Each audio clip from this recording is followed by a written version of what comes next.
المصطفى أما بعد فأعوذ بالله من الشيطان الرجيم بسم الله الرحمن الرحيم الله ولي الذين آمنوا سبحان ربك رب العزة عما يصفون وسلام على المرسلين والحمد لله رب العالمين اللهم صل على سيدنا محمد وعلى آل سيدنا محمد وبارك وسلم اللهم صل على سيدنا محمد وعلى آل سيدنا محمد وبارك وسلم بزرگ دوستوں اور بھائیوں محترم خواتین، اللہ رب العزت کا بہت بڑا احسان کرم ہوا کہ اللہ تبارک و تعالی ہمیں اس کے گھر کا مہمان بنایا۔ اللہ کا یہ بہت بڑا کرم ہے۔ بولو بھائی بے شک ہے نا بھائی؟ بے شک بے شک۔ جب میں پہلی مرتبہ اللہ کے گھر کو آنے کا موقع ہوا 2017 یا 18 میں، بہت سارے دعائیں اللہ کے گھر کو دیکھنے پر پہلی نظر پر جو دعا قبول ہوتی ہے 10-11 دعائیں لکھ کر میں یاد کر کے آیا تھا کہ یہ اللہ سے مانگنا ہے۔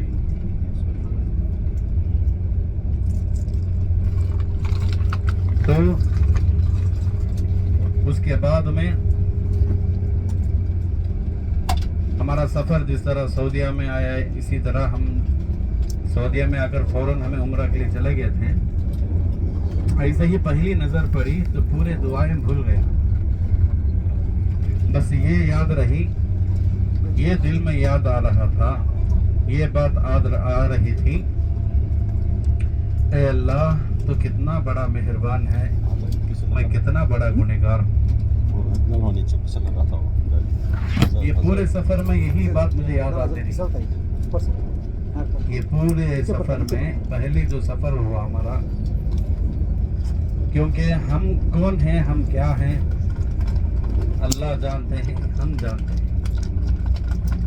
اللہ تعالیٰ نے ہمارے گناہوں کو پردہ ڈال کر ایسے بڑے مقدس مقام پر اللہ پاک نے قبول کیا، تو ہمیں دل و جہاں سے اللہ کا شکر ادا کرنا نہیں کرنا بھائی۔ لَإِن شَكَرْتُمْ لَأَزِيدَنَّكُمْ وَلَإِن كَفَرْتُمْ إِنَّ عَذَابِي لَشَدِيدٌ۔ اللہ تعالیٰ جو نعمتیں دیے ہیں اس پر شکر گزاری پر اللہ اضافہ کریں گے۔ ہمارے ساتھ کتنے ساتھی سفر کیے، ان میں جو ناشکرے نکلے پھر ان کو آنے کی توفیق نہیں ہوئی۔ ہاں، شکر گزاری کرنے والے بارے بار آ رہے ہیں۔ ہمارا یہ سفر آخری سفر نہ ہو جائے، بول آمین۔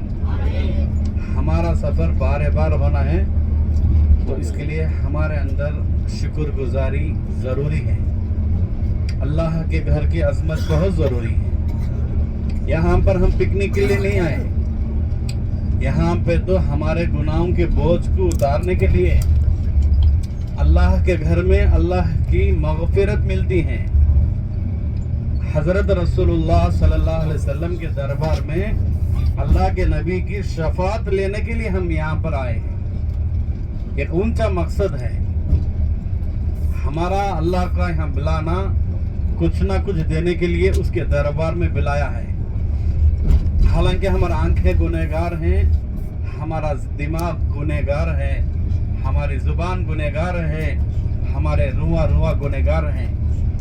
ہم کون ہیں ہم جانتے ہیں، اللہ جانتے ہیں۔ اللہ پاک نے ہمیں قبول کیا، اس کے لیے شکر گزاری بہت ضروری ہے۔ جس طرح شروع سے آپ کے پاس یہ بات بتائی جا رہی ہے، ہمارے حضرت مولانا پیر ذوالفقار صاحب دامت برکاتہم، یہ سفر میں 3 چیزیں نہیں ہونی چاہیے، ناشکری نہ ہو۔ بھائی ہم لوگ جو یہاں اللہ کے گھر کو آئے ہیں، کس کے مہمان ہیں؟ ذرا مرد حضرت بلند سے بولیں، کس کے مہمان ہیں؟ تو میزبان اللہ ہے، تو ہمیں اللہ کا شکر ادا کریں۔ جو بھی چیز ہمیں ملے گی، جیسے بھی ملے گی،